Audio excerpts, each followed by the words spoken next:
Знам, не всички мъже са еднакви и аз не твърдя това, но какво стои зад мъжете, които често сменят жени и какво те търсят?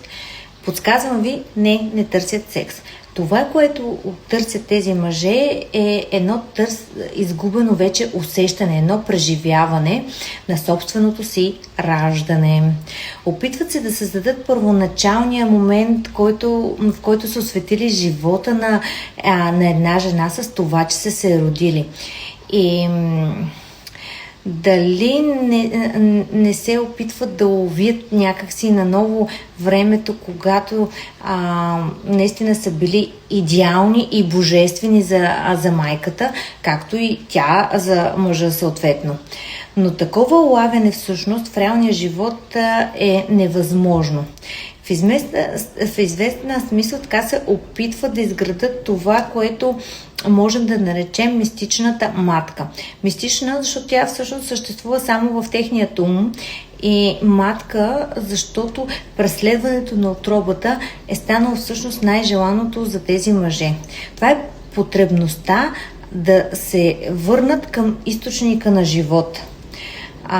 Тогава се започва едно сглобяване на жените. Харесвам на тази гласът, харесвам на тази стегнатите гърди, харесвам на онази краката. И всъщност, тъй като той не може да създаде богиня, я създава чрез фрагментация на различни жени. Жени, които да превърне в един идеал, в който да се потопи този мъж напълно, както всъщност в майката. И тук примерът ми е от филмът Казанова, този най-първия вариант на Казанова, ако сте го гледали. Там той танцува накрая вече е застаряващ, танцува с една механична кукла, а майка му маха от едно стълбище.